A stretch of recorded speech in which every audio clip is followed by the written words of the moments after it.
आज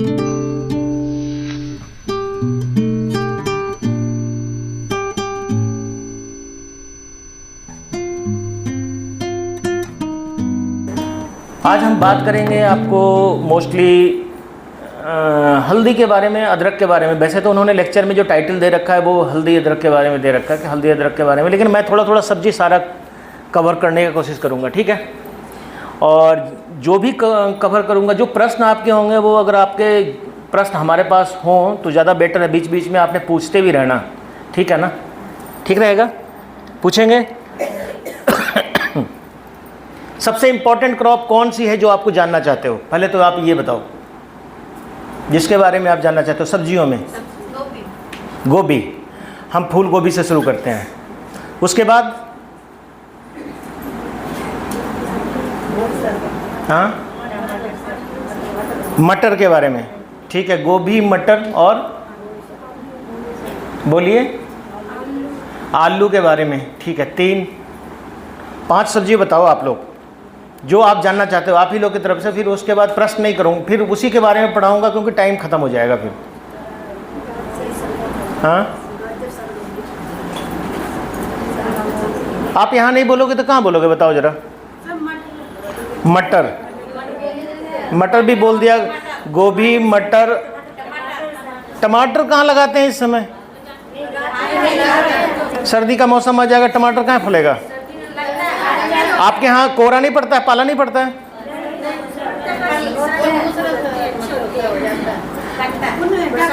टमाटर जहाँ पाला गिरेगा वहाँ सर्दियों में टमाटर नहीं होगा, ठीक है। हाँ, तो इसका मतलब आपके यहाँ पाला नहीं गिरता होगा। जहाँ पाला नहीं गिरेगा, पाला समझते हो? ओस, ओस तो सब जगह गिरता है। ओस जब बर्फ बन जाती है, सफ़ेद बर्फ घास के ऊपर, आपने देखा होगा, अगर सवेरे उसको टच करोगे तो नमक की तरह दिखाई देगा, देखा है? जैसे आइस की तरह। अगर वो कंडीशन आए, ओस की तो बूंदें होती है ना, ये क्रिस्टल बन जाता है नमक की तरह। तो जब क्रिस्टल बनता है, जब नमक की तरह बनता है, तो जहाँ नमक की तरह बनेगा वहाँ पे, उसका मतलब वहाँ पाला गिरता है, तो वहाँ पे आपको टमाटर नहीं होगा। और क्यों नहीं होगा मैं बाद में बताऊँगा। और मूली शलगम के बारे में, जड़ वाली फसलों के बारे में। सबसे पहले गोभी के बारे में। गोभी आप लोग लगाते हो, सब लोग थोड़ा बहुत तो लगाते ही होंगे। गोभी लगाने का वैसे टाइम जो शुरू होता है, गोभी को हम 3 फसल लेते हैं। एक होता है जिसको हम लगाते जाना। तो आज जो हम चर्चा करेंगे वो फूल गोभी के बारे में। फूल गोभी एक्चुअली क्या है ना, 3 फसल हम लगाते हैं। एक फसल जो होती है जिसको हम बोलते हैं अगेती, एक होती है मध्य और एक होती है पछेती। जो अगेती लगाते हैं उसकी पनीरी हम जून जुलाई में दे देते हैं। उसकी पौध को हम नॉर्मली इस यहाँ के कंडीशन में, या आप नीचे जाओगे जैसे डिस्ट्रिक्ट ऊना है या उसके आगे पंजाब में, जहाँ पर बारिश की पानी खेत में खड़ा नहीं होता है, उस जगह पे जुलाई में फूल गोभी को लगा देते हैं। ट्रांसप्लांटिंग उसकी हो जाती है। वो गोभी जो है वो अभी बाज़ार में आने वाला है थोड़े दिनों में। वो गोभी अगेती गोभी है जो छोटे आकार का होगा, लेकिन वो जब भी बिकेगा तो पत्ते के साथ बिकेगा, देखा होगा आपने। उसके पत्ते नहीं कटे होंगे, जबकि नॉर्मल आप गोभी जो सर्दियों में लेते हो तो पत्ते कटे होते हैं ना बाज़ार में, उसका कटा नहीं होगा पत्ता। तो वो अगेती फूल गोभी है, वो सबसे अगेती लगती है। फूल पत्ते इसलिए रखते हैं कि बहुत कॉस्टली बिकता है, 50 रुपये किलो बिकता है इस समय। 50, 60, 70, 80, 100 रुपये भी चला जाता है, जो सबसे पहले जिसकी कटाई होती है। फिर उसके बाद दूसरा होता है मध्य, जिसको हम जुलाई अगस्त के महीने में, करीब जुलाई अगस्त के महीने में जिसकी हम पनीरी डालते हैं, ठीक है ना। और अब थोड़े दिनों के बाद जैसे जैसे बारिश कम होती जाएगी, उसके बाद इसको हम जैसे ही पौधा तैयार हो जाता है तो इसको ट्रांसप्लांट कर देते हैं। ये जो क्रॉप होती है, ये पहले वाला जो फसल है वो 60 से 70 दिन में तैयार हो जाता है। बहुत होगा ना, जिसको हम गर्मी वाली फसल बोलते हैं, वो 70-75 दिन में तैयार हो जाएगा। ये दूसरा जो फसल है वो तैयार होगा, ये कितने दिन में होगा? ये 90 दिन में होगा। और तीसरा जो फूल गोभी होता है जिसको हम बोलते हैं लेट वाली, जो लेट लगती है, वो लगती है अक्टूबर नवंबर में, नवंबर दिसंबर में। और वो जो फसल तैयार होता है वो जनवरी से शुरू होता है, जनवरी फरवरी मार्च तक वो निकलता रहता है। तो 3 तरह के फूल गोभी होता है और तीनों की बिजाई। तो इसलिए साल में हम अगर कोई पूछे आपको कि साल में कितनी बार गोभी लग सकती है, तो एक साल में 3 बार गोभी लग सकती है। एक ही खेत में आप लगा सकते हो। एक फसल निकाला, फिर दूसरे को लगाया, दूसरे को निकाला, तीसरे को लगाया। जो पहले को लगाते हैं उसको हर हालत में हम मेड़ के ऊपर लगाते हैं, ठीक है, मेड के ऊपर। मेड जो होता है ना, जैसे आलू का मेड बनाते हैं आप लोग, बनाते हैं ना, मूली वगैरह के लिए बनाते हैं, तो मेड के ऊपर लगाना पड़ता है। इसलिए लगाना पड़ता है मेड के ऊपर कि अगर आप मेड पे नहीं लगाओगे तो क्या होगा, वो बारिश जब होगी तो उसके जड़ को पानी लगेगा, होगा ही बारिश अब जुलाई अगस्त में, तो वो पानी पौधे से के जड़ से नीचे रहे, इसके लिए हम नाली बनाते हैं। बिना नाली के फूल गोभी की खेती अगेती वाली नहीं हो सकती। दूसरा जो मध्य वाली है ना, उसको हम लगाते तो मेड़ पे हैं, लेकिन कई बार ऐसा होता है कि हम थोड़ा लेट लगाते हैं। मान लिया अगस्त के, कई जगह बरसात करीब करीब अब ख़त्म की तरफ है, हो सकता है कि पालमपुर के एरिया में या के आसपास के एरिया में भी बारिश हो रही है, लेकिन कई जगह जो है बारिश एंड की तरफ जा रहा है, तो वहाँ पे लोग फ्लैट में भी लगा देते हैं, क्या है ना, चौरस क्यारी बना करके, सिंपल। और बाद में जब पौधा बड़ा हो जाता है तो उसके बाद मिट्टी चढ़ाते हैं। सुना हो, देखा होगा आप लोगों ने, आप लोग भी करते होगे, जैसे मक्की के में करते हो आप। और उसके बाद तीसरा जो क्रॉप आता है, तीसरा जो क्रॉप करता है, उसको हम फ्लैट में ही लगाते हैं, ज़्यादा मेहनत नहीं करते हैं उसको, फ्लैट में लगाए, क्योंकि बारिश तो होती नहीं है। तो क्यारी को हम बनाते हैं, और क्यारी के बीच में अगर पानी भी देना होता है तो क्यारी में ही पानी खोल देते हैं, पूरा क्यारी भीग जाता है अगर बारिश में, अगर पानी की ज़रूरत पड़ी तो ये 3 तरह की जो फूल गोभी की हम खेती करते हैं, ठीक है। अब तीनों फूल गोभी के में किस्मों की बात करते हैं तो किस्म अलग अलग है, तीनों का किस्म अलग है। जो हम अगेती लगाते हैं वो किस्म अलग है, जो मध्य लगाते हैं वो किस्म अलग है, जो पछेती लगाते हैं वो किस्म अलग है। अब अगेती जो भी लगाते हैं वो हाइब्रिड बहुत कम है, ठीक है। अगेती जो भी किस्म हम लगाएंगे उसमें संकर किस्म, जिसे हाइब्रिड बोलते हैं ना आप लोग, वो बहुत कम है, 1-2 है, जैसे बरखा है, मेघा है, ये 2 किस्में हम लगाते हैं इसमें जो हाइब्रिड है। अदरवाइज जो हम लगाते हैं, जो हम फूल गोभी लगाते हैं, जैसे पूसा दीपाली है, पूसा हिमानी है, या पूसा इस टाइप का, श्वेता है, इस टाइप की किस्मों को हम लगाते हैं। जो देसी पूसा कतकी है, ये देसी किस्म है, लेकिन इसका फूल छोटा ज़रूर होता है, इसका बीज बहुत सस्ता होता है। आप 10-20 रुपये का बीज भी आपको इतना मिल जाएगा अगर आप बाज़ार से लोगे तो। पौध इसकी नर्सरी तो सबकी मेहनत बराबर पड़ती है, चाहे आप देसी की लगाओ चाहे हाइब्रिड लगाओ, तो एक ही जैसा पड़ता है। तो पौधे आपको सब कोई भी देगा पौधा, वो 1 रुपये 2 रुपये से कम का पौधा नहीं देगा, ठीक है ना। जो मध्य वाली किस्म लगाते हैं उसमें और भी, जैसे मैंने आपको बताया कि एक श्वेता किस्म है, या और माधुरी है, माधवी है, बहुत सारी किस्में हैं, उसको हम लगाते हैं मध्य में।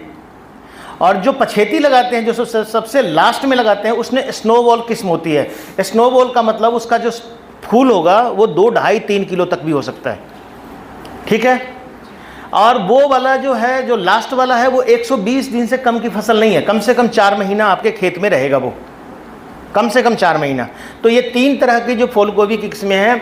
अगर गलती से आपने अगेती को, जैसे कई बार होता है ना, अगेती का किस्म का बीज को हम पछेती में लगा दिए, या गलती से आपने पछेती वाली किस्म को अगेती में लगा दिया, तो क्या फ़र्क पड़ेगा आपको।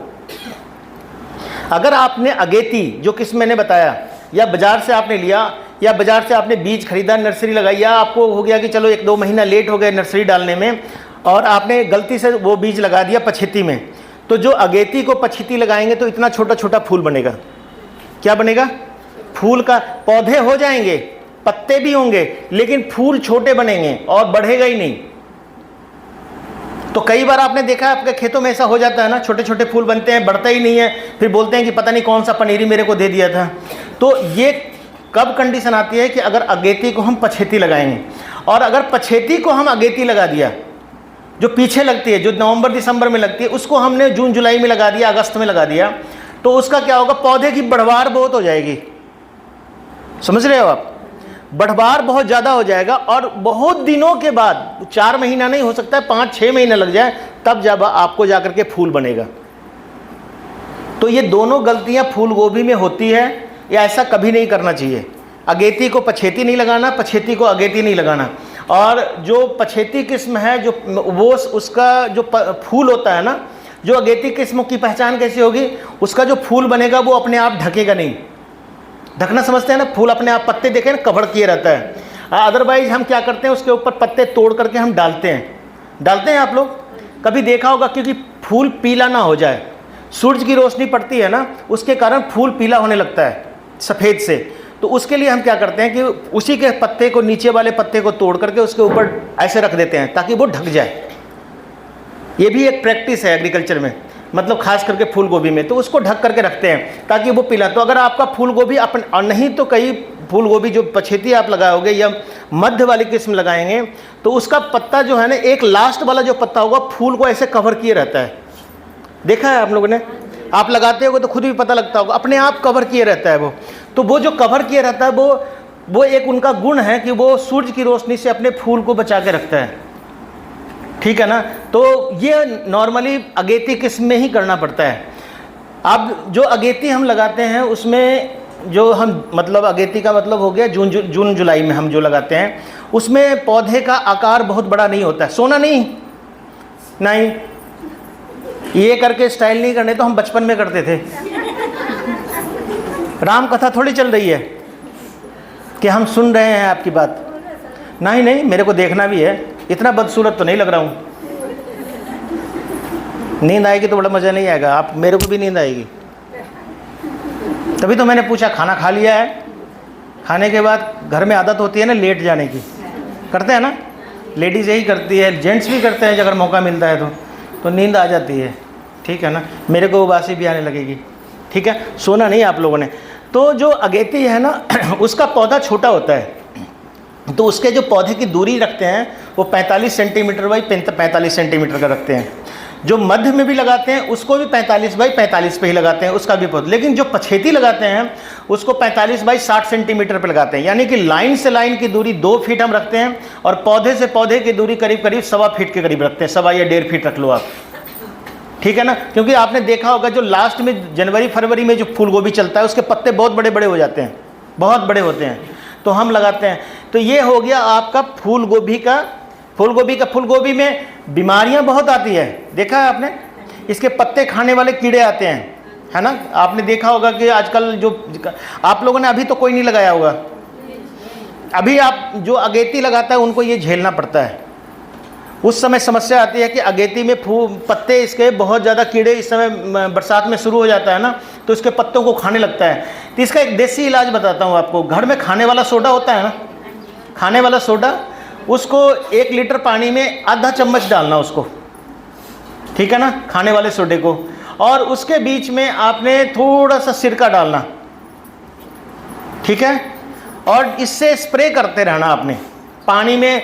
जैसे 5 लीटर पानी ले लिया तो थोड़ा सा उसमें आधा चम्मच, जो चाय वाला चम्मच होता है ना, बड़े वाला चम्मच नहीं, छोटे वाला, उसका आधा उसमें खाने वाला सोडा डालना, और उसमें डालना आपने थोड़ा सा सिरका, 1 ढक्कन सफ़ेद वाला सिरका, और उसमें डालना आपने क्या, साबुन, जो हैंड वॉश वाला आता है ना, हाथ धोते हैं घर में, वो हैंड वॉश का लिक्विड थोड़ा सा उसमें डाल देना, ऐसे दबा देना एक बार में जितना गिर जाता है 5 लीटर में, और उसको घोल करके अच्छी तरह से, और उसको स्प्रे करना आपने।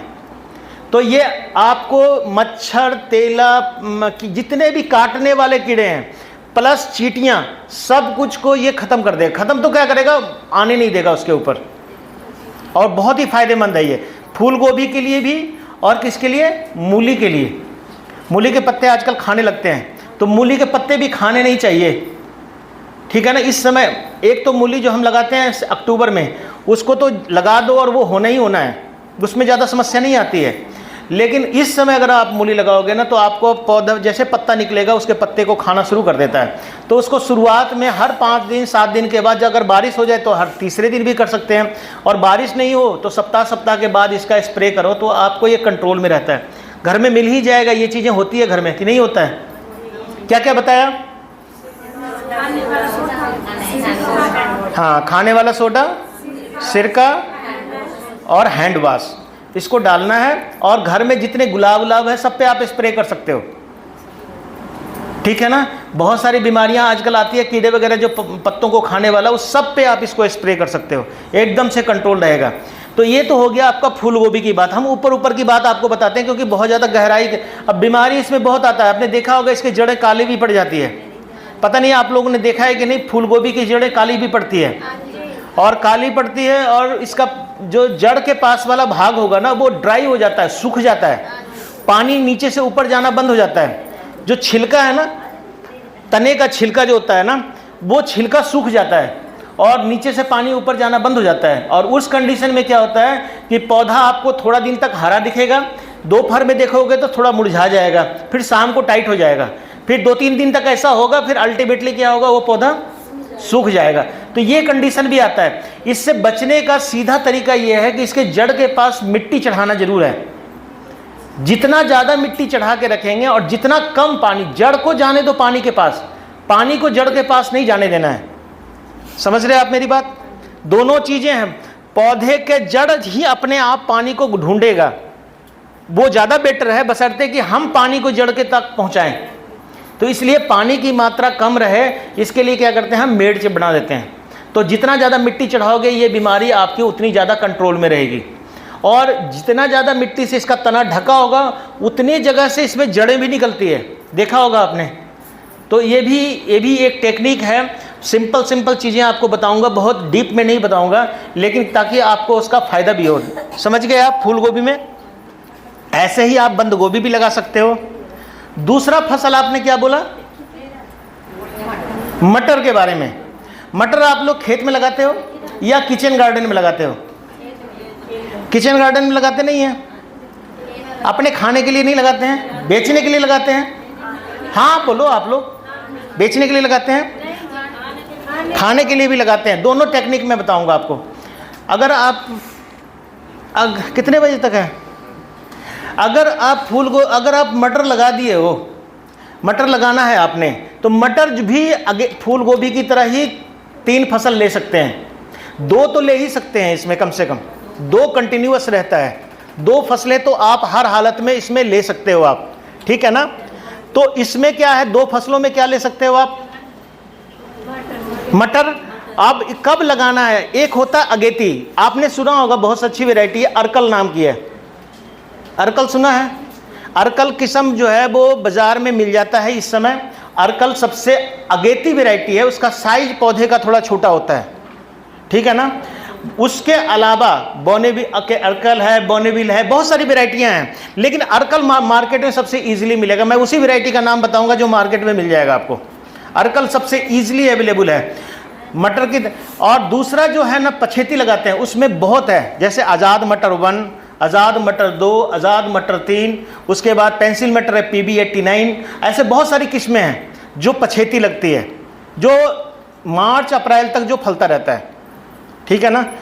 अब मटर में क्या है कि मटर को आपने देखा होगा, जब आप मटर को लगाते हैं, लगाने के बाद मटर में कि जब तुड़ाई करने का टाइम आता है, तो आप मटर को देखते हो कि आप थोड़ा सा पलटी वल्टी लगाओ तो क्या होता है, सूख जाता है। उसका तना जो है ना खोखला होता है, देखा है, बीच में छेद होता है ना उसमें, बिल्कुल उसकी तरह, पाइप की तरह। तो जैसे ही आप उसको पलटते हो ना, उसका तना क्या हो जाता है, कमज़ोर है, मुड़ जाता है। अब मुड़ जाएगा, वहाँ से क्या हो जाएगा, उसके ऊपर के पौधे क्या हो जाएंगे, सूख जाएंगे। अगर सूखेंगे नहीं तो कमज़ोर हो जाएंगे। अब कमज़ोर होने से क्या होगा, जो फलियाँ उसमें लगी होगी वो भी बढ़ना बंद हो जाएगा, उसी में 1-2 दाने बन के रह जाएंगे, या फिर वो दाना बड़ा नहीं होगा। तो मोस्टली क्या करते हैं लोग, 2 तरह की वैरायटी सिलेक्ट करते हैं जो कमर्शियल लगाते हैं, कि या तो मटर में सारे फल एक बार में लग जाएं, ठीक है, एक बार में सारा मटर लग जाए, ताकि हम एक ही बार में उसकी तुड़ाई कर लें। ये लोग कोशिश करते हैं कि इस तरह की किस्में ज़्यादा अच्छी होती है। और दूसरा है कि हम कई बार उसको तोड़ें।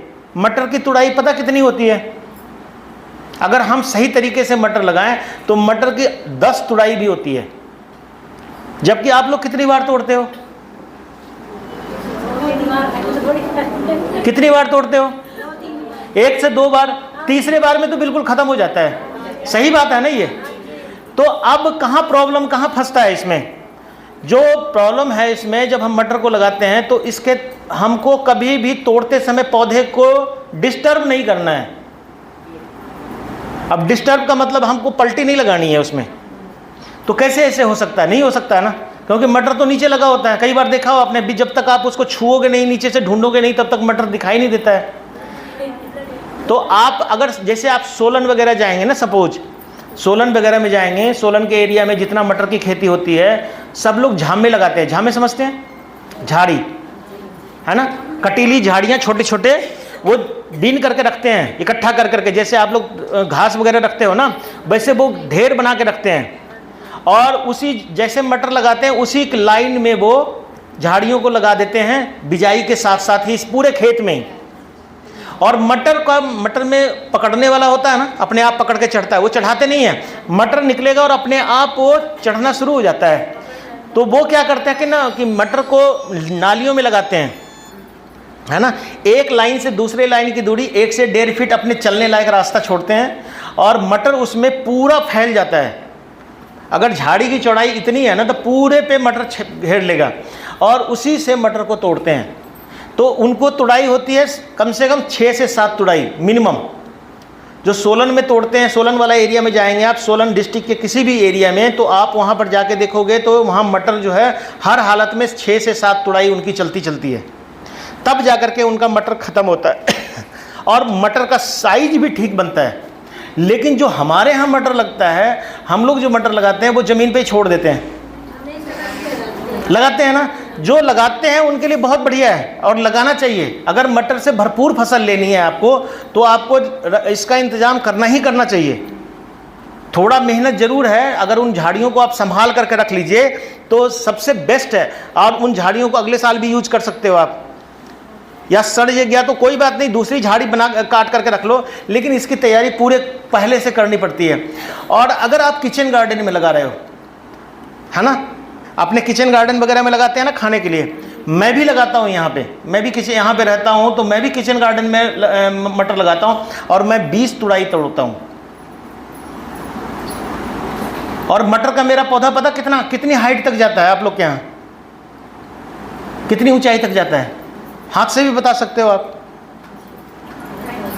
आपने मटर लगाया तो वो अपने आप तो नहीं चढ़ेगा, वो अगर सहारा दोगे तो इतना चढ़ेगा। हमारा मटर इतना चला जाता है बाहर में, नॉट पॉली हाउस की बात नहीं कर रहा हूँ। तो इसको क्या है ना, सहारा देना पड़ता है। सहारा कैसे दोगे आप किचन गार्डन में? तो किचन गार्डन में हम क्या करते हैं, मटर लगा देते हैं, लगाने के बाद नीचे पहले दोनों तरफ एक डंडा लगा देते हैं, एक डंडा इधर खड़ा कर देते हैं, एक डंडा उधर, और मटर से थोड़ा सा ऊंचाई पे, इतना ऊंचा पे एक फीट 6 इंच रख लो, 6 इंच की ऊंचाई पर एक रस्सी लगा देते हैं, पतला धागा प्लास्टिक वाला, सस्ता मिलता है, देखा होगा, जो रस्सी बांधने वाले डब्बे बांधने वाले होते हैं, उसका एक रस्सी बांध देते हैं। फिर उसके बाद उसको छोड़ देते हैं, फिर अपने आप मटर निकल करके और उसको पकड़ लेता है, ठीक है। फिर उसके बाद जैसे ही सब मटर उसके हाइट का आ गया, उससे ऊपर उठना शुरू होता है, तो दूसरा धागा उसके हाइट पे डाल देते हैं, फिर तीसरा डालते हैं, चौथा डालते हैं, आप डालते चले जाओ, 6-6, 8-8 इंच के मटर अपने आप ऊपर को चढ़ना शुरू हो जाएगा। जब मटर चढ़ना शुरू होगा तो मटर में शाखा नहीं निकलेगी। जब मटर को सहारा मिलता है ना तो बहुत कम शाखा निकलेगा, शुरुआत में सिंगल पौधा ही चलता रहेगा।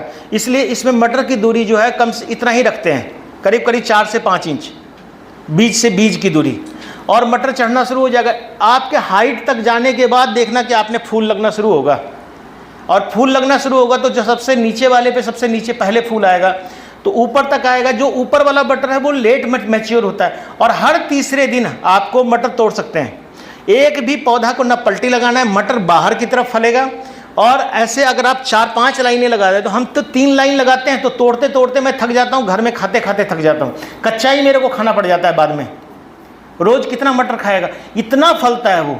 आप सोच लो कि बाहर से 10 गुना ज़्यादा, जो बाहर हम लगाते हैं उससे ज़्यादा अच्छा तरीके से, और इसमें घास निकालना भी आसान होता है, और पौधा अपने आप चलता है, कोई उसको डेली बांधने की ज़रूरत रस्सियों के साथ नहीं होती है, अपने आप चलता है। तो अब भी जब भी आप किचन गार्डन में मटर लगाओ तो आपने इसी टेक्निक से लगाना है, झाड़ियाँ मत लगाओ, क्योंकि किचन गार्डन में क्या होता है, वो साफ़ सुथरा जगह होना चाहिए। किचन गार्डन कैसा होना चाहिए, एकदम देखने में खूबसूरत हो, ताकि वहाँ जाने का दिल करे, कपड़े जाएँ तो फंसे नहीं, क्योंकि आप सूट वगैरह साड़ी वगैरह जो भी डाल के जाते हो, आप तो चलते हो तो उसमें कपड़ा दुपट्टा फंसेगा कुछ भी, तो पौधे उखड़ भी सकते हैं।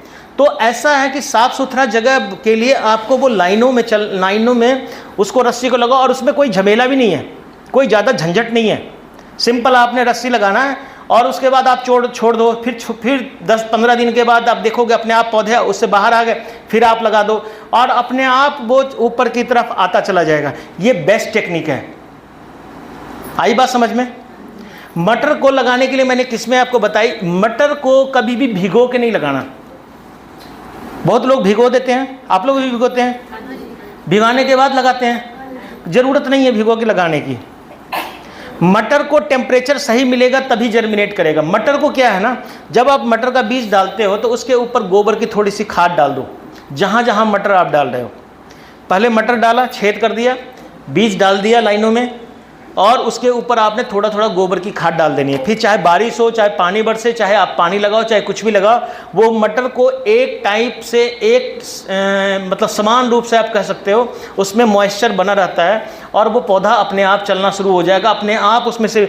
लेकिन अगर आप फोर्सली उसको भिगो दोगे ना तो मटर कई बार सड़ जाता है, और कई बार मटर क्या होता है ना कि उसको कीड़े खा जाते हैं। भिगोया हुआ चीज़ को नीचे जो खेत में सुंडी वगैरह होती है ना, वो उसका गिरी जो होता है, जिसको दाल बोलते हैं, छिलते हैं ना तो दाल निकलता है, वो बड़ा टेस्टी होता है शुरुआत में, तो उसको खाने लगेगा वो। तो अल्टीमेटली बेटर है कि आप सूखा ही डालिए, एक जगह पे 2 बीज डालिए, ताकि अगर एक जर्मिनेट, 2 से ज़्यादा बीज नहीं डालना चाहिए। अगर आपके पास ज़्यादा बीज भी है तब भी आप ये मत काम करना। तो इसको आप गोबर से खाली ढक देना है और पानी लगा दो आप, सबसे बेस्ट तरीका है, ठीक है। और मटर में बहुत ज़्यादा प्रॉब्लम नहीं आती है, बहुत ज़्यादा कीड़ा भी नहीं लगता है। बहुत ज़्यादा एक बीमारी लगती है जो मार्च अप्रैल में जाके लगता है, जिसको हम बोलते हैं क्या, पाउडरी मिल्ड्यू। मटर के पत्ते के ऊपर सफ़ेद सफ़ेद पाउडर बनता है, देखा है आपने? उस पाउडर को कंट्रोल करने के लिए सबसे अच्छा है खट्टी लस्सी। जब आपको लगे कि ये वाला आने वाला, ये खास करके फरवरी मार्च में आता है, तो खट्टी लस्सी को आप पानी में घोल लीजिए। लस्सी उसके 15 दिन पहले निकाल के रख लीजिए आप, और धूप में उसको रखिए बोतल में भर के, और खट्टा होने दीजिए। खूब खट्टा हो जाएगा तो आधा लीटर लस्सी ली, 5 लीटर 8 लीटर पानी ले लिया और उसको स्प्रे कर दिया। हर 10 दिन 15 दिन के बाद आप इसको स्प्रे करेंगे तो ये वाली बीमारी जो है ये नहीं आएगी। मटर मैं बोल रहा हूँ 20 तुड़ाई से भी, आप करेले में कितना तुड़ाई करते हो, किचन गार्डन में लगाते हो तो 10 तुड़ाई करते हैं, 7-8 तुड़ाई। मैंने 25-25 तुड़ाई भी करेले का किया हुआ है। एक पौधा 8 से 10 किलोग्राम फल देता है कम से कम, उससे ज़्यादा अगर आप उसको सहारा सही तरीके से दो तो, ठीक है। तो ये तो हो गया आपका मटर के बारे में। और कुछ पूछना है? कोई समस्या आती है? देखो जो आपकी बात है, मैं वही फिर सब ने एक एक प्रश्न पूछने हैं, उसका मैं जवाब दूंगा, इसलिए याद रखना कि एक एक प्रश्न सब ने पूछना, कोई अगल बगल से नहीं, खुद का प्रश्न होगा आपका। एक साइड से मैं पूछूं, पहले मैं क्लास लगा लेता हूं। तीसरा चीज़ हो गया क्या, एक प्रश्न पूछना है आपने बस। तीसरा हो गया आपका आलू लगाते हैं ना? आलू लगाने का टाइम आ रहा है, कब से लगाते हैं आलू? यहाँ पे आलू लेट लगता है थोड़ा। जैसे आप ऊना वगैरह में जाएंगे तो आलू लगना शुरू करीब करीब हो जाएगा 15-10 दिन के बाद। 25 अगस्त के बाद आलू लगना शुरू हो जाता है, जिसको हम कच्ची फसल बोलते हैं। आलू की 3 फसलें होती है, एक कच्ची फसल होती है, एक मेन होता है, और एक होता है जिसको बीज के लिए लगाते हैं, उसको बोलते हैं पक्की फसल। तो जो कच्ची फसल है उसको 65 से 70 दिन में उखाड़ लेते हैं। उसका छिलका जो होता है मुलायम होता है। आप बाज़ार में देखोगे सबसे पहले जो आलू मार्केट में आएगा कच्ची फसल का, अभी आने वाला है, जब दिवाली के आसपास में आएगा। दिवाली के आसपास में बाज़ार में बिकना शुरू हो जाता है वो आलू, और वो आलू डेली आता है, डेली बिक करके ख़त्म हो जाना चाहिए, नहीं तो आलू क्या हो जाएगा, वो काला हो जाएगा। आपने देखा होगा अगर घर में भी उसको ला के खरीद के रख दो ज़्यादा ना, तो अपने आप वो काला होने लगता है, तो क्योंकि उसका छिलका जो है मैच्योर नहीं होता है। तो ये ध्यान रखना आपने। तो आगे आप लोग जो लगाते हो वो मिड वाला लगाते हो, यानी कि आप लोग अक्टूबर में लगाते हो, शायद कब लगाते हैं, नवंबर दिसंबर में लगाते हैं। आप लोग एक ही फसल लगाते हो, और आप लोग फ्लैट में तो नहीं लगाते हैं कि मेड़ बना करके लगाते हैं, मेड़ बना के लगाते हैं। आलू को मेड़ में ही लगाना चाहिए। वैसे कुछ लोगों को मैंने पालमपुर के एरिया में देखा, वो लोग फ्लैट में भी लगा देते हैं। जैसे ज़मीन में मूली को दबाते हैं, मूली का बीज या कुछ भी लगाते हैं, उसी तरह से उसको लगा के छोड़ देते हैं। तो लगा सकते हो आप, वो भी तरीका है। जहाँ पानी कम होता है, जहाँ वर्षा का पानी खेत में नहीं टिकता है, जहाँ पे मिट्टी बिल्कुल पोली है, अपने आप बहुत मुलायम है, वहाँ पे आप इस तरह से भी लगा सकते हैं। जहाँ बहुत पोली मिट्टी है, वो सख्त बारिश हो जाए, सूखा हो जाए, वो सख्त होती नहीं है, उसमें लगा सकते हैं। नहीं तो नॉर्मली हम क्या करते हैं, मेड़ बना करके आलू को लगाते हैं ना। सबको नींद आ रही है? नहीं आ रही है? आपका पड़ोसी देखो सो रहा है, ठीक है ना? तो आलू को क्या करते हैं हम, आलू को पहले रख देते हैं, नॉर्मली हम वही करते हैं। आलू मीडियम साइज़ का लगाना चाहिए, जब भी आप आलू लगाते हो ना तो मीडियम साइज़ का आलू लगाना चाहिए। कितना, 50 से 60 ग्राम का आलू। इससे बड़ा आलू अगर आपका है तो आपको क्या करो, उसको काट के लगाते हैं। काट के लगाते हैं तो जो आलू काटते हैं उसको लगाने से कितने दिन पहले काट देते हैं? साथ साथ नहीं, कम से कम 7-8 दिन पहले काट के रखना है उसको, ताकि आलू का जो छिलका है, जहाँ कटा हुआ भाग है ना, वो क्या हो जाए, सूख जाए। देखा है आपने, कटने के बाद वो 4-5 दिन छोड़ दो तो हार्ड हो जाता है ना, सूख जाता है ना, तो आपने सुखाना है उसको। वो सूखने के बाद आपने खेत में उसको लगाना है। दूसरी बात, जब वो सूख जाए 3-4 दिन 5 दिन के बाद, उस पर पपड़ी जैसी बन जाती है, हार्ड हो जाता है, उसके बाद आपने बीज का उपचार करना है। आलू के बीज का एक दवाई आती है जिसको हम बोलते हैं डायथेन M45, और दूसरा आता है बेबिस्टीन। ये दोनों दवाई का घोल बनाना है, और घोल बना करके इसी आलू को उसमें डालना है। और डायथेन M45 और M45 भी बोलते हैं इसको, बाज़ार में मिल जाएगा, बहुत सस्ती दवाई है, 100 ग्राम का पैकेट भी आता है इसका, और एक बेबिस्टीन आता है। इन दोनों को पानी में घोलते हैं, और घोल करके उसमें कम से कम 10 मिनट तक आलू को उसमें डाल के रखते हैं, और फिर उसके बाद इसको ट्रांसप्लांट करने के लिए या रोपाई करने के लिए ले जाते हैं। जब हम इसकी कटाई करते हैं तो ध्यान क्या रखना है, इसमें आँखें होती है, देखा है आपने आँख, और आँख जो होता है वो डीप टाइप का होता है ना, और उसमें छोटे छोटे उसका अंकुर निकलने लगता है, लुंगे जिसको बोलते हैं आप लोग, लुंगे बोलते हैं, वो निकलना शुरू हो जाता है, दिख जाता है कि वो निकलने वाला है। वो निकलने वाला होना तभी आलू को लगाना है, उसके पहले नहीं लगाना है। वो दिखना शुरू हो जाना चाहिए थोड़ा बहुत, आपको लगे, नहीं तो वो माना जाएगा कि वो आलू हो सकता है कि जर्मिनेट ना करे, ना अंकुर हो। तो इसलिए हम आलू को थोड़ा उसकी आँख निकलने देते हैं, उसके बाद ही उसको खेत में लगाना चाहिए। ये निशानी है बीज की। जब भी आप बीज के लिए आलू यूज़ करते हो तो ये नहीं कि आपने कोल्ड स्टोरेज से निकाला और जा कर के खेतों में लगा दिया। कम से कम 10-12 दिन तक किसान उसको रखता है अपने पास बोरियों में, फिर घर में ढेर बना के रख देता है, फिर उसको पलटी मारता रहता है, फिर देखता है उसमें से जब लुंगे निकलने लगते हैं ना पूरे सभी आलू के ऊपर, तब वो करता है। तो इसलिए वो लोग काटने से हिचकिचाते हैं, काटने की प्रक्रिया जो है ना वो नहीं करते हैं, कि उनको पता है कि अगर कटाई होगी तो जहाँ से कटेगा ना वहाँ से एंट्री हो जाएगी बीमारी की, और उस बीमारी को रोकने के लिए शुरुआत की जो बीमारी होती है, जैसे वायरस वगैरह को हो जाता है, या बैक्टीरियल कोई बीमारी आ गई, या फंगल कोई बीमारी आ गई, उसको रोकने के लिए वो सेलेक्ट ही करते हैं मीडियम, लड्डू आकार का बोलते हैं, लड्डू आकार का जो आलू होता है वो सबसे बेस्ट माना जाता है। और उस आलू में कम से कम 2 आँखें होनी चाहिए, मिनिमम 2 से 3 आँख। तो जब आप कटाई करते हो ना तो आपको ध्यान रखना है कि उसकी 3 आँखें, 2 आँखें कम से कम हर टुकड़े में होनी चाहिए। तो इसी तरह से काटना, ऐसे नहीं कि पकड़ा और बीच से काट दिया, पता चला दोनों आँख एक ही साइड चला गया। और आँख को बचा के काटना है, कहीं से भी आलू नहीं निकलेगा, ये जान लेना। अगर आँख नहीं होगा तो उस आलू को कितना भी बढ़िया आलू लगाओगे तो एक भी आलू नहीं निकलेगा, वो आँख पता लग जाता है, देखा है ना आपने। तो इसलिए हर टुकड़े में 1 से 2 से 3 आँखें जरूर होनी चाहिए। तो अगर आप, कई बार ऐसा भी होता है कि बहुत बड़ा आलू भी आप उठाओगे ना, उसमें आँख एक ही होता है, तो उसको काटने की आवश्यकता नहीं है। उसको काटने का मतलब है कि आप खुद अपना नुकसान कर रहे हो, उससे बेटर है कि उसको एक आलू को ही आप पूरा लगा दो, ठीक है ना। तो और बिना आँख का आलू नहीं होता है, ये भी ध्यान रखना। तो मिनिमम 1 आँखें तो होती है, अप टू 4, 5, 6 तक भी होता है। तो वो ध्यान रखना है आपने जब भी आप लगाते हो कि आलू को कटाई हमने कैसे करनी है।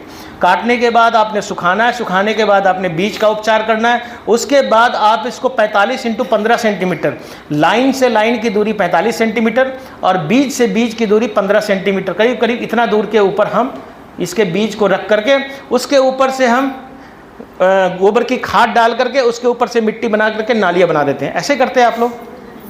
और इसमें बहुत ज़्यादा टेक्निक की ज़रूरत आलू में होती नहीं है।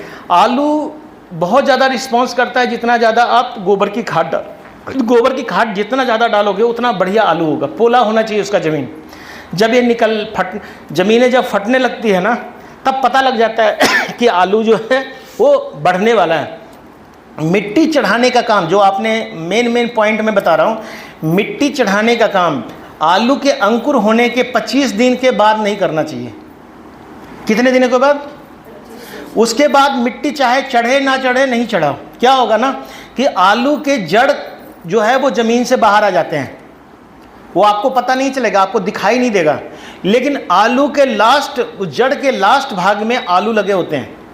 वो छोटा आलू नहीं होता है, बहुत माइन्यूट, आंखों से नहीं देख सकते उसको। तो वो अगर कटेगा ना तो आलू सिर्फ नीचे वाला बनेगा, जो साइडों वाला आलू बनता है वो नहीं बनता है। तो कई बार लोग कभी भी मिट्टी चढ़ा देते हैं, 25 दिन 40 दिन 50 दिन के बाद, या 2 बार चढ़ा देते हैं।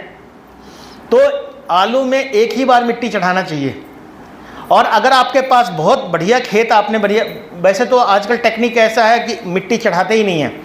आजकल प्लांटर ऐसे मशीन आते हैं आलू लगाने वाला कि एक ही बार जो चढ़ा दिया मिट्टी वो चढ़ गया, उसके बाद से मिट्टी बिल्कुल नहीं चढ़ाते हैं वो। अगर मिट्टी रेतीली है, मिट्टी गिर गई है, तब चढ़ाते हैं। लेकिन आप अपने खेतों में एक बार मिट्टी चढ़ा सकते हैं, वो भी 25 से 30 दिन के अंदर। उसके बाद आपने मिट्टी नहीं चढ़ाना, ठीक है ना? नहीं तो आलू की संख्या क्या हो जाएगी, कम हो जाएगी। आई बात समझ में? एक बीमारी आती है इसमें, आपने देखा होगा, पत्ते इसके काले पड़ जाते हैं, देखा है?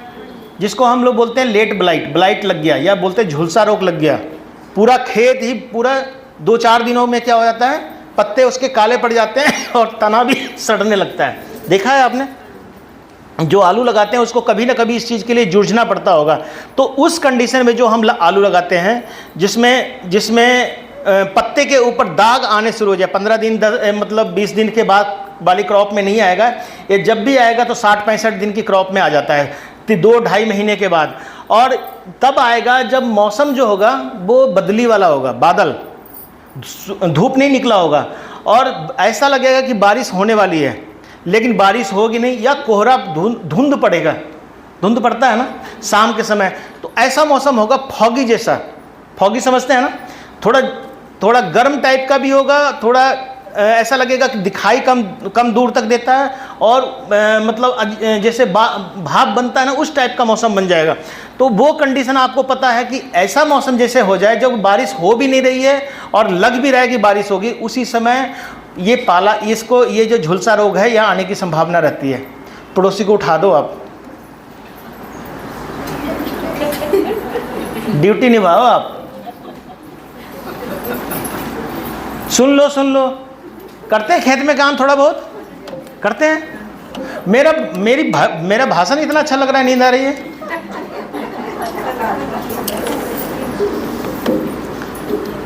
कोई बात नहीं, खाना खा लिया होगा ना। बहू है आपके पड़ोसी? वही तो नहीं है, ये बहू है, घर पे है, सेवा खूब करती है लगता है ना।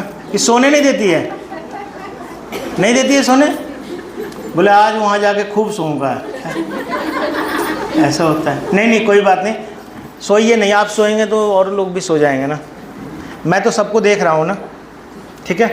तो इसीलिए जब हम आलू को वैसा मौसम हो जाए तो आपने यही दवाई, देखिए 2-3 दवाई जो है मैं आपको बार बार बोल रहा हूँ, ये दवाई ही बहुत ज़्यादा काम आती है। जैसे कहते हैं ना कि बहुत सारी बीमारियों में यही दवाई चलती है वाली बात है। ये दवाई जो M45 और बेबिस्टिन बोला, ये बहुत कारगर दवाई है। इसको अगर सही मात्रा में मिलाया जाए और सही समय पे स्प्रे किया जाए तो ये बीमारी बिल्कुल नहीं आती है। कॉपर ऑक्सीक्लोराइड बहुत अच्छी दवाई होती है। उसका 2.5 ग्राम 1 लीटर पानी में मिला करके जैसे ही पत्ते फैलने शुरू हो जाएं, आप एक चीज़ याद रखना, आलू का पत्ता खुला रहना चाहिए। ऐसे आलू का पत्ता बंद नहीं रहना चाहिए। अगर आपके आलू के पत्ते बंद हो रहे हैं तो समझ लो कि इसमें किसी न किसी चीज़ की कमी है जिसके कारण से हो रहा। और जैसे ही जितना ज़्यादा बंद होगा आलू का पत्ता, उतना कम आलू नीचे लगेगा। ये ध्यान रखना आपने। तो आलू के पत्ते का बंद होना या छोटा पड़ना, ऐसे बिल्कुल खुला होना चाहिए। बिल्कुल ऐसे लगे कि जैसे बिल्कुल उसको ज़रूरत है खाने की। जब तक वो सूरज की रोशनी से खाना नहीं बनाएगा तब तक आलू नहीं बनेगा नीचे। ऊपर से खाना बनाएगा तभी नीचे आलू बैठेगा वो। तो इसलिए आलू के पत्ते अगर नहीं खुल रहे हैं तो फिर हमारे को कॉल कीजिए या किसी से। उसमें जिंक की कमी होती है। जिंक सल्फेट आता है, एक दवाई, एक खाद आता है। जिंक की अगर कमी होगी तो आलू के पत्ते बंद होने शुरू हो जाते हैं, और बंद होगा आलू तो आपका जो आलू है, नंबर ऑफ आलू घट जाएगा। हो सकता है कि आलू बड़ा साइज का बन जाए लेकिन 1-2 ही बड़ा बनेगा। नंबर ऑफ आलू ज़्यादा चाहते हो आप कि साइज ज़्यादा चाहते हो? हर कोई नंबर ऑफ आलू ही चाहता है कि जितनी ज़्यादा आलू नीचे एक झाड़ में लगे वो ज़्यादा बेटर है। और जिंक की कमी रहेगी तो झाड़ भी कम निकलेगा। झाड़ का मतलब नीचे से जितना ज़्यादा पौधे निकलेंगे, जैसे एक जगह से 3-4, जैसे आप कनक लगाते हैं ना, तो कनक का झाड़ देखते हैं ना आप, एक बीज से उसमें कितने कल्ले निकल रहे हैं, कल्ले समझते हैं ना, है ना। जितना ज़्यादा कल्ले निकलेगा उतना ज़्यादा प्रोडक्शन होगा। आलू में भी वैसा ही है, जितनी ज़्यादा नीचे से स्टेम निकलेगा उतना ज़्यादा। वही अदरक में है, अदरक में जितनी ज़्यादा नीचे से वो निकलेगा तो आपको पता लग जाएगा कि मेरा अदरक जो है ठीक ठाक चल रहा है। एक अदरक का खाली पौधा होगा ना, तो समझ लो कि नीचे आप कितना भी खाना दे दो उसको, चाहे कितना भी हरा भरा रहे, वो अदरक उतना नहीं बनेगा जितना आप चाहते हो जितना बनना। तो अल्टीमेटली आपने आलू में ये बातें कुछ ध्यान रखनी है, जो मेन पॉइंट आपको मैंने बता दिया। ठीक है, कोई प्रश्न है आलू का? मैं ऊपर से कवर कर रहा हूँ ताकि आपकी सारी क्रॉप हो जाए। 3 तो बज गया है, 3:30 बजे तक हो जाएगा। चौथी क्रॉप क्या है? मटर बता दिया आपको, और आलू बता दिया, फूल गोभी बता दिया। चौथी क्रॉप जैसे हम ये लगाते हैं, क्या बोलते हैं इसको, मूली, गाजर, सलगम, ये 3 चीज़ें हम लगाते हैं मोस्टली हम बरसात सर्दियों के मौसम में। और इसका ऊपर वाला भाग भी खाते हैं और नीचे वाला भाग भी खाते हैं।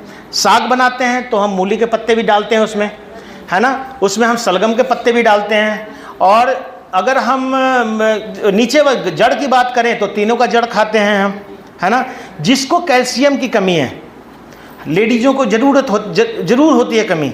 और आप पशुओं को भी देखा होगा, पशुओं को सबसे ज़्यादा कमी किस चीज़ का होता है? गाय को कैल्शियम का। तभी तो आप मिनरल मिक्सचर देते हो ना, आपने देखा होगा बाजार से, यहाँ से भी बिकता है, यहाँ से भी लोग ले जाते हैं, बांटते भी हैं, कि जो दूध देने वाली चीज़ें हैं ना उसको कैल्शियम सबसे, क्योंकि दूध बनता ही बोन से है, हड्डियों से, और हड्डी सबसे ज़्यादा इसमें कमज़ोर पड़ जाता है। तो हड्डी को मजबूत करने के लिए हमको क्या करना पड़ता है? कैल्शियम देना पड़ता है। लेडीज़ को भी डॉक्टर रिकमेंड करेगा तो बोलेगा कि आपकी हड्डी कमज़ोर हो गई है, आप थोड़ा कैल्शियम लिया करो। आप चूना की तरह आप ले सकते हैं, दिखाया भी होगा। नहीं हो तो तंबाकू वाला जो चूना होता है उस टाइप का चूना लेकर के आप रोज़ थोड़ा थोड़ा खा सकते हो, पानी में चम्मच में घोला और खा लिया, वो कैल्शियम आपके शरीर में लगना शुरू हो जाएगा। सबसे बेस्ट तरीका है। तो कैल्शियम जो है वो सबसे फ़ायदेमंद है इसमें। और कैल्शियम सबसे ज़्यादा किस में मिलता है? सलगम में। सलगम जो आपने देखा है ना, आपने किसको खिलाते हैं आप लोग? पशुओं को खिलाते हैं ना, बहुत लोग खिलाते हैं। आप चले जाओगे नीचे पंजाब में तो लोग सलगम उगाते ही इसी के लिए हैं, पशुओं को देने के लिए, कि उसको उसकी जो कैल्शियम की रिक्वायरमेंट है वो पूरी हो जाएगी, दूध भी बढ़ता है। खिलाते नहीं हैं आप लोग? या खुद से ही पूरा नहीं होता तो दूसरे पशुओं को क्या खिलाएंगे, ऐसा होता है। सलगम में एक निशानी है, जितना दूर पे पौधा होगा उतना बढ़िया क्वालिटी का सलगम होगा। हाँ, इतना बड़ा बनेगा। जो खेती करता है ना, चाहे किचन गार्डन की बात हो चाहे कहीं हो, और इसका बीज बहुत सस्ता होता है, 10 रुपये का बीज मांगोगे तो मिल जाएगा। लेकिन इसको जब आप लगाते हो, जैसे आपने जैसे बोला ना 10 रुपये का बीज ले लिया आपने, तो जितना बीज उसका 10 गुना, इतना सारा रेत ले लो, रेत में उसको मिलाओ, ठीक है ना, बीज को पूरी अच्छी तरह से मिला करके, ताकि बीज सब रेत में मिल जाए। उसके बाद उस रेत का छट्टा दो आप, तो यूनिफॉर्म जर्मिनेशन होगी। कभी इसको लाइन में नहीं लगाते हैं, लाइन में लगाने की ज़रूरत नहीं है। अगर लाइन में लगाते हैं तो रेत को ही लाइन में लगाओ, आप रेत से ही बिजाई कर दो। और जब इसके पौधे, अगर आप जैसे बहुत सारे पौधे जब निकल आते हैं, 3-4 दिन के बाद निकलना शुरू हो जाता है, तो जब पहला दूसरा पत्ता जब आने लगता है, तो एक एक करके उसमें से पौधे को दूरी को मेंटेन करते हुए उसमें से बीच से आपने पौधे को उखाड़ देना है। कम से कम इतना दूरी रखना है। अगर आपको इतना बड़ा शलजम चाहिए तो 2 पौधे के बीच में इतना दूरी तो होना चाहिए, कम से कम इतना दूरी। तो इतना दूरी आपने उसको पौधे को रखा। शुरू में तो आपको लगेगा कि मैंने कैसे पौधे को उखाड़ूं, क्योंकि जो ऑलरेडी पौधा जम चुका होता है तो ऐसे आदमी को थोड़ा सा अफसोस भी लगता है, लेकिन आपने उखाड़ देना है शुरुआत में ही। और फिर देखना वो जो सलगम है ना आपका, जो सही साइज का सलगम बनेगा, जो जितना बड़ा आप चाहते हो। तो इसलिए सलगम में ये सबसे ज़्यादा दिक्कत होती है, लोग घना ही छोड़ देते हैं। तो जहाँ जहाँ अकेला सलगम का बीज पड़ा होगा वो बड़ा बड़ा निकलेगा, और जहाँ घना होगा वहाँ छोटे छोटे सलगम निकलेंगे। ऐसा ही होता है ना। तो आपने उसको थिनिंग करना, इसको हम बोलते हैं थिनिंग करना। तो सलगम में सबसे बेस्ट तरीका है, पूसा चंद्रिमा आता है, पूसा कई सारी किस्में आती है। आप बाज़ार में देखेंगे तो कुछ ही वैरायटी है, और इसका बीज बहुत सस्ता है, खुद भी बीज बना सकते हो इसका। एक सलगम छोड़ दो, उसमें फूल निकलते हैं सरसों की तरह, उसके बाद उसमें से आप बीज इकट्ठा कर सकते हो। लेकिन बेटर यही है कि जो आप सलगम लगाते हो वो सलगम आपका जो है हर हालत में उसकी डिस्टेंस जो है वो कम से कम इतना मेंटेन रखना है आपने। चाय खुद पी जाओ, पीना है चाय? हाँ कि पिएंगे? पीना छोड़ो, खाना पीना तो चलता रहता है ना। तो चाय की लहसुन बताओ, आप बोल ही नहीं रहे। आप चाय की तरफ भी ध्यान है, लहसुन की तरफ भी ध्यान है। यही आ जाएगा चाय, है ना? ठीक है, 4 बजे छोड़ दूंगा, आपको टेंशन नहीं लो, आपको सब कुछ बता के छोड़ूंगा। क्या हो गया, एक दिन सोच लो कि बस नहीं आई। अभी तो राखी बांधने गए थे, कितने लोग गए थे राखी बांधने? हाँ गए थे कि आया था? आता कोई नहीं है? किसी के यहाँ आया बताओ सच्ची ईमानदारी से कि बहन मुझे राखी बांध दो? कोई नहीं आया ना? सोच लो कितना सेल्फिश होता है। आपको उसकी ज़रूरत है, सिर्फ उसको आपकी ज़रूरत नहीं है। होनी चाहिए ना? नहीं सर, ये तो हाल ही ऐसा कि ऐसा तो कहीं नहीं लिखा है मैम। मोदी जी जो बॉर्डर पे जा करके बांध आते हैं राखी, खुद ही जाने पड़ता नहीं। आपने रीति बना ली है, आपने रिवाज बना लिया है ना, इस बहाने मैके भी हो आएंगे। असली बात ये है और कुछ नहीं है। मैके जाने का बहाना होता है, एक दिन खाना नहीं बनाना पड़ेगा और एक दिन बना बनाया मिल जाएगा। ऐसे ही होता है ना। लेडीज़ क्यों बोलती है कि चपाती बना दें, कभी नहीं बोलती चावल बना दें। कि चावल बनाने के लिए बोलती है, चपाती नहीं बोलती है। बोलती है चावल बना दें, क्योंकि चावल में कोई मेहनत नहीं करना पड़ता है। तो कहती है कि सबसे अच्छा है चावल बना दो, चावल ही खाया करो। इसलिए कांगड़ा के लोग बोलते हैं कि ज़्यादा चावल खाते हैं। ऐसा है, मेहनत कम लगता है चावल में, रोटी में मेहनत लगता है ना। वो तो मजबूरी है ना, वो तो नहीं बनाएंगे तो हाँ चल रही है। सही बात है। ऐसा मिथ नहीं डालना दिमाग में ना कि चावल खाने से मोटा होता है, दाल रोटी खाने से पतला होता है। ये दिमाग में मत डालना है, ये बहुत गलत फहमी है। आज से 50, 100, 200 साल, 400 साल पहले का ऐसा कुछ नहीं था। शुगर भी नहीं होता है। शुगर होता है घर की मिठाई 10 किलो खा लो घर में बना के, अगर आप बना सकते हो। मतलब पूरी ज़िंदगी भर खाते रहो। एक शुगर होता ही है बाहर की चीज़ खाने से। एक जान लो, सबसे पहला शुगर का निशानी यही होता है। बाहर की मिठाई जब खाएंगे, बाहर की चाय पिएंगे, बाहर का कुछ भी आप मीठा लेते हैं, डेफिनेटली है कि आपका शुगर लेवल बढ़ेगा। प्रॉब्लम कहाँ से? प्रॉब्लम वहीं से। आप लोग इतना खेत में काम करते हो, आपको क्या शुगर होना चाहिए? होना ही नहीं चाहिए। चाहे काम करते हो चाहे नहीं, गांव में टहलते होते तो एक दूसरे को शिकायत शिकवात कुछ तो करते होगे, एक दूसरे के घर में जाके बैठना उठना तो करते होगे, है ना? तो कुछ ना कुछ तो एनर्जी निकलती है। ये होता ही बाहर की चीज़ खाने से है। ये बीमारी आती ही बाहर की चीज़ खाने। जब लगातार आप 25-30 साल तक कैसे खाते रहे ना, बिस्किट खाते रहे, नमकीन खाते रहे, मिठाइयाँ खाते रहे, जो आपके यहाँ घर में आता रहा, घर से भाई लेके आया, कोई और रिश्तेदार लेके आया, कोई चाचा ताया, बेटा बेटी जो भी लेके आया, खाते रहे, अल्टीमेटली शुगर तभी होता है। ये शुगर घर की बनी, घर में कोई लेडीज़ नहीं मिठाई बनाती है। घर में मिठाई बना करके खूब खाओ आप, 10-10 किलो खाओ आप, कभी आपको शुगर नहीं होगा। ये और उसी चीनी का खाओ आप। ये तो मैंने खुद आजमाया हुआ है रियली में। ये दिस इज़ अ फैक्ट। लेकिन हम मिठाई का मतलब ही है, मिठाई वर्ड ही ऐसा है कि हम घर से बाहर की बात करते हैं कि दुकान की मिठाई ही होती है। तो दुकान वाले कहाँ जाएंगे? क्योंकि दुकान वालों के पास वो जो हम जो मिठाई खाते हैं ना, वो तो डिस्प्ले किया रहता है ना। आपने कभी पूछा है वो मुरझाता है मिठाई? कभी सूखता है मिठाई? जब जाओ तो फ्रेश ही रखता है। कभी सोचते हैं उसको किसने कितने दिन पहले बनाया होगा? कभी पूछा है आपने? जितने भी तो ये आप सोच लो कि उसमें कितना केमिकल मिलाया जाता है कि 1 महीने तक भी वो ना बिके तो वो खराब नहीं होता। इसका मतलब क्या है, आप खुद भी अंदाज लगा सकते हो ना। और यही चीज़ होता है, हम तो सब्जियों में छांट लेते हैं, है ये तो सूख गया पालक का पत्ता, ये मूली का सूख गया, ये खीरे सूख गए, लेकिन आप मिठाई में कभी भी नहीं करते हो ऐसा। चाहे आप कितनी बड़ी दुकान में चले जाओ, आप कब का बना हुआ है ये वर्ड आप पूछ करके देखो एक बार, शायद आपको मिठाई देगा, वो लेना है सीधा बोलेगा।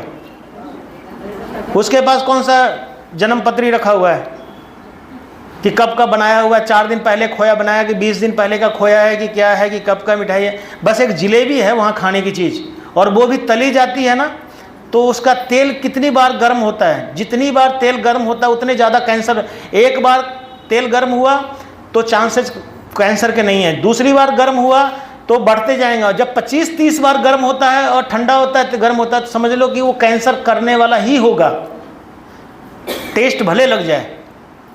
तो तेल बार बार जब गर्म होता है ना, तो तेल बहुत हानिकारक हो जाता है, जहर बन जाता है। अभी रानीताल में कल न्यूज़ में था कि तीन लोगों ने खाना खाया, 2 बच्चियां मर गई, कल ही के न्यूज़ में था ना। पढ़ा क्यों सोचा भी कि क्यों मर गया हूँ, फिर यही रानीताल में तो हुआ है, कल की न्यूज़ थी, कल या परसों की न्यूज़ थी। तो मैं यही बोलता हूँ ना कि उनको हाइजीन से कुछ नहीं लेना देना, उनको सजावट से लेना देना।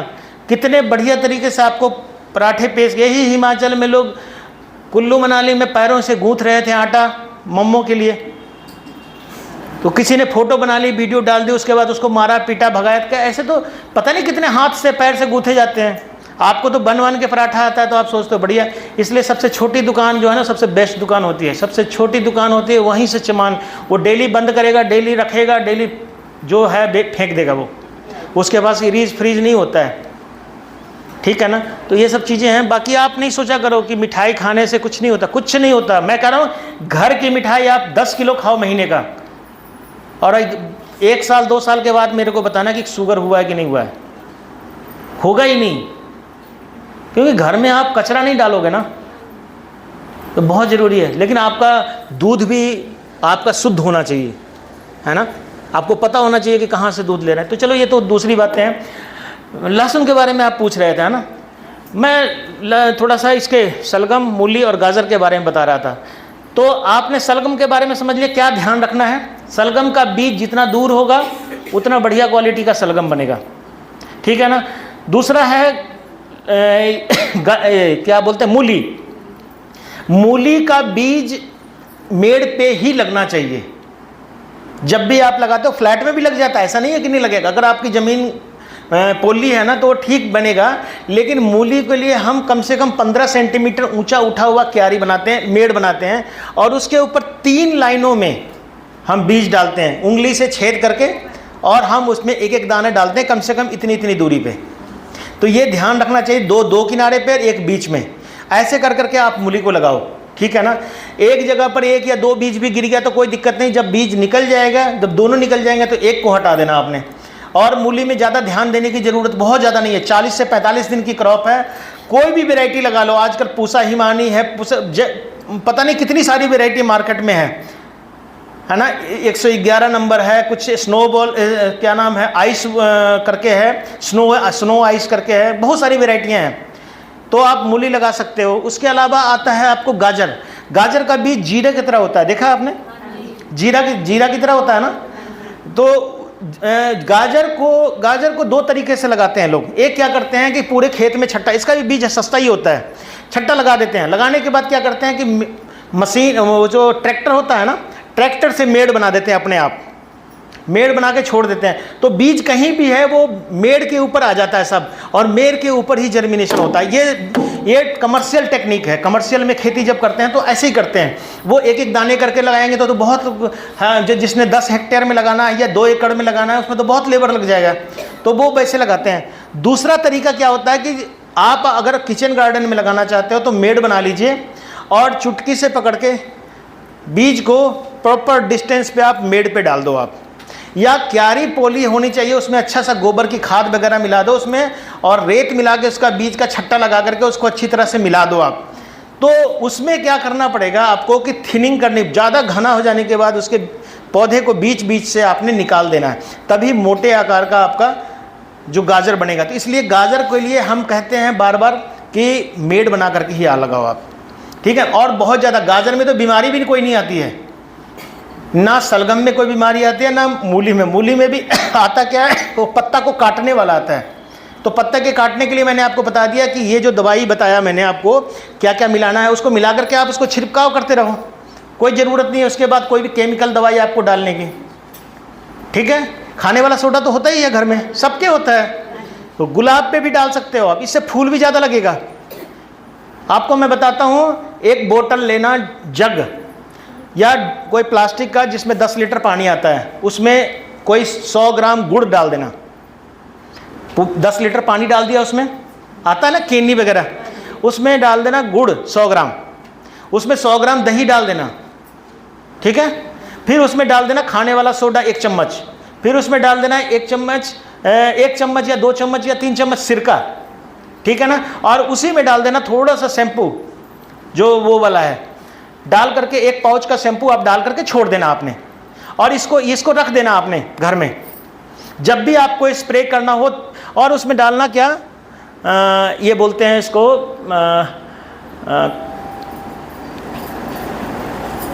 वो आटे में नहीं डालते हैं जो ब्रेड वगैरह बनाते हैं, क्या बोलते हैं उसको, ईस्ट का पाउच आता है, 10 ग्राम का आता है पाउच, देखा है ना, पाउच आता है ना, सैसे देखा है आपने, वो सैसे आता है, एक खोल करके उसमें से वो डाल देना। गुड़ क्या काम करता है, गुड़ में बैक्टीरिया बहुत है, बैक्टीरिया की संख्या बढ़ेगी, और उसके बाद ये जो आपने ईस्ट डाला ये भी बैक्टीरिया बढ़ाएगा, जो दही डाला है वो भी बैक्टीरिया बढ़ाएगा। और इसी पानी को 100 लीटर पानी में अगर घोल लो आप, तो इसी पानी को पौधे की जड़ में डाल सकते हो आप, गमले वगैरह में डालने के लिए बहुत बढ़िया है ये, पौधे की जड़ें बहुत ज़बरदस्त बनेगी। और इसी का आप स्प्रे करते रहो पत्ते के द्वारा, सारा पौधा 2 तरीके से खाता है, एक पत्ते के थ्रू भी और एक जड़ के थ्रू भी, तो दोनों में आपको काम आएगा। आई बात समझ में। और ये सब आपके घर में होता है, कहीं बाहर से लाने की ज़रूरत नहीं है, ठीक है। तो ये तो मैंने बता दिया आपको। अब लहसुन के बारे में, लहसुन लगाने का टाइम आने वाला है। अपने घर में बीज रखते होंगे आप लोग, सब लोग, कि खरीदते हैं, नहीं खरीदते हैं, अभी खा रहे हैं आप अपना बीज, अपना ही लहसुन खा रहे हैं। बाजार में क्या रेट है लहसुन का, 200 रुपये किलो है। तो सोचो, तो कनक क्यों लगाना, लहसुन की खेती क्यों नहीं करते हो आप लोग? कभी बिकता है कभी नहीं बिकता। नहीं, पिछले 5 साल का रिकॉर्ड है, 400-500 तक भी चला जाता है ये। तो आप लोग एक खेत कनक का कम करो और उसमें लहसुन लगाना शुरू करो, कि ताकि क्विंटल भर लहसुन आप बेच सको कम से कम।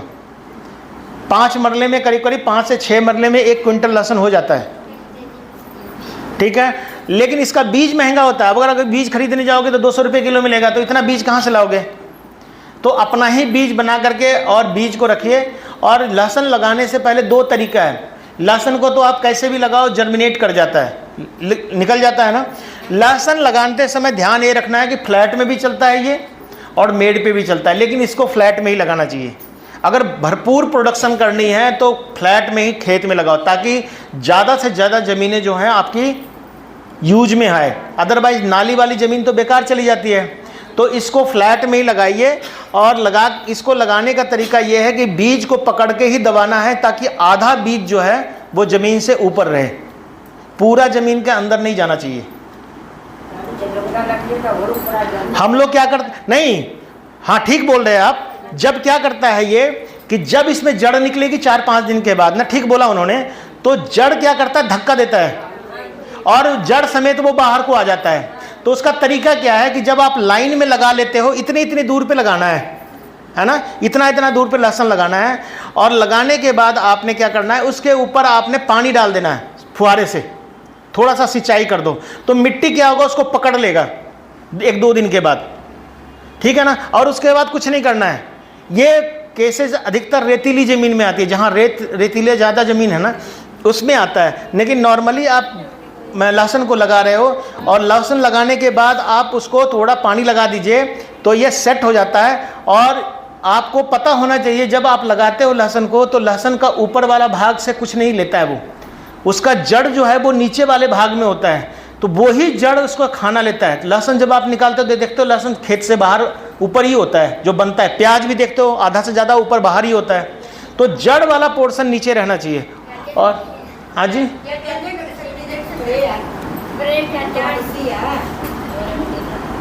क्या बोल, हाँ लहसुन में, प्याज वाला भी बताते हैं आपको। तो ये तो लहसुन का हो गया, ठीक बोल रहे हैं आप। और प्याज में बीमारी भी आती है, ठीक बोल रहे हैं आप। अभी प्याज लगाने का भी टाइम आने वाला है। प्याज यहाँ पर लगाना कब है आपने? लहसुन का लगाने का टाइम अक्टूबर है। लहसुन को कब लगाना है?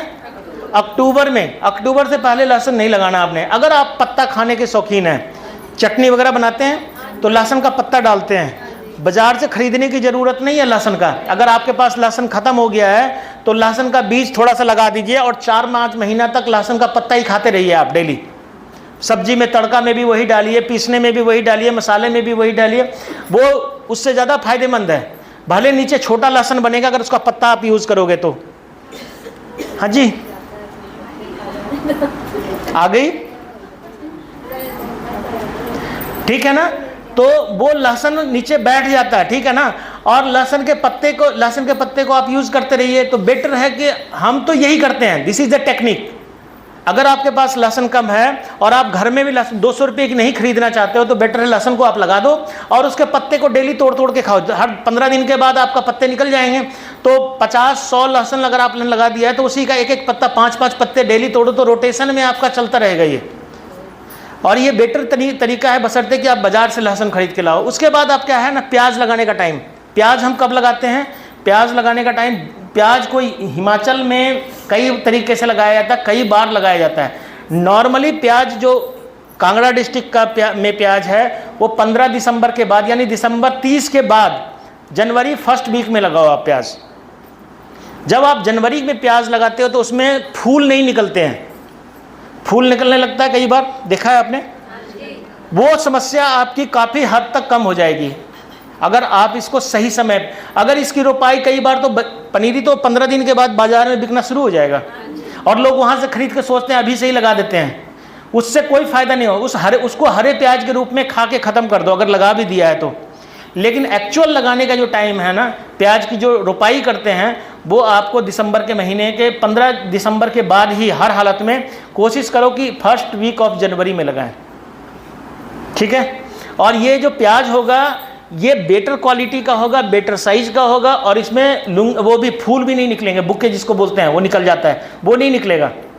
दूसरा, जब आप पनीरी लेते हो प्याज का, पनीरी अगर लगाना चाहते हो तो लगाने का टाइम अक्टूबर का महीना है। अक्टूबर, नवंबर, दिसंबर में 3 महीना लग जाता है प्याज की अच्छी पनीरी तैयार होने में, 2 से ढाई महीने लग जाते हैं। तो आपने प्याज की पनीरी आपको मतलब हर हालत में अक्टूबर के 15 तारीख तक आपकी प्याज की पनीरी लग जानी चाहिए, तब आपका पौध जो है दिसंबर में तैयार हो जाएगा। प्याज का पौधा जितना मोटा होगा उतना बढ़िया होगा। अगर आप पनीरी खुद डालते हैं, खुद भी डालते हैं आप लोग, तो खुद डालते हैं तो 15 अक्टूबर के लगभग में आपने इसको डालना है, ठीक है। अब और आज प्याज में बीमारी के बारे में पूछ रहे थे वो बुजुर्ग, बहुत बढ़िया से क्वेश्चन पूछा उन्होंने। प्याज में एक बीमारी आती है, देखे हैं, प्याज में एक बीमारी लगता है। कैसा बीमारी होता है वो? काले हो जाते हैं, एग्जैक्टली काला हो जाता है, और उसको हम फफूंद बोलते हैं, पाउडर की तरह होता है। अगर आप उसको टच करोगे ना तो राख की तरह नजर आएगा, और पूरा पत्ता जो है, जो हरा पत्ता है वो सूख जाएगा। पहले तो गिरेगा और फिर पूरा ऊपर से लेके नीचे तक पौधा का पत्ता सूख जाएगा। ये मौसम आता है पता कब? ये फरवरी के महीने में आता है, उसके पहले नहीं आएगा। फरवरी के महीने में ये टाइम आता है जिस समय पत्ते इसके काले पड़ने शुरू हो जाते हैं। और ये बीमारी अगर हमने लगाया है, उनके लगाया है, उन्होंने लगाया है, किचन गार्डन में तो हर पड़ोस में एक दूसरे के लगाते हैं, तो एक दूसरे में फैलता जाएगा। और इसको क्या करना है आपने, अगर इसको फरवरी के महीने से इसमें दवाई का छिड़काव 3 टाइम जरूर करना है। 10-10 दिन के अंतराल पे आपने दवा छिड़कनी है। एक दवाई आती है जिसको हम कहते हैं रिडोमिल, रिडोमिल एक दवाई आती है, रिडोमिल का घोल बनाना है, पाउडर के रूप में आता है, पीले रंग का, हल्का पीला रंग का पाउडर होगा या सफ़ेद भी होता है, उसका 1 लीटर में 2.5 ग्राम डाल करके, और इसके ऊपर जब भी प्याज के ऊपर आप स्प्रे करेंगे तो इसके ऊपर आपने क्या करना है, शैम्पू जरूर मिलाना है, नहीं तो इसके पत्ते के साथ ये चिपकेगा नहीं। लेकिन ये कब करना है, जब ये बीमारी ना आए। बीमारी आ जाने के बाद, एक बार बीमारी आ गई तो कुछ ना कुछ नुकसान करके ही जाएगा, इसलिए तब भी आप कर सकते हो स्प्रे। लेकिन कोशिश ये करनी चाहिए कि जब आपका पौधा बिल्कुल लहलहाता रहता है, बड़े अच्छे पत्ते होते हैं, साफ सुथरे बिल्कुल ग्रीन कलर के सीधे पत्ते होते हैं, तो 1-2 स्प्रे बीच में फरवरी के महीने में आप शुरू कर दो। हर 7 दिन 8 दिन के बाद, ये दवाई से कोई प्याज को नुकसान नहीं होता है, तो ये सबसे बेस्ट तरीका है, ठीक है ना। तो आप प्याज में भी आप स्प्रे कर सकते हो। और इसका दूसरी बात, प्याज के फसल में कम से कम 2 गुड़ाई, हो सके तो 3 गुड़ाई जरूर करनी चाहिए प्याज। अगर, और प्याज के पौधे के बीच में दूरी, एक इतना दूरी पौधे से पौधे के बीच में, और इतना दूरी लाइन से लाइन के बीच में जरूर होनी चाहिए, 15 सेंटीमीटर। और ये 2 दूरियां आपने जरूर रखनी है। प्याज अगर बड़े आप साइज का चाहते हो ना, तभी प्याज बनेगा जब उसको प्रॉपर डिस्टेंस दोगे आप, ठीक है। आई बात समझ में?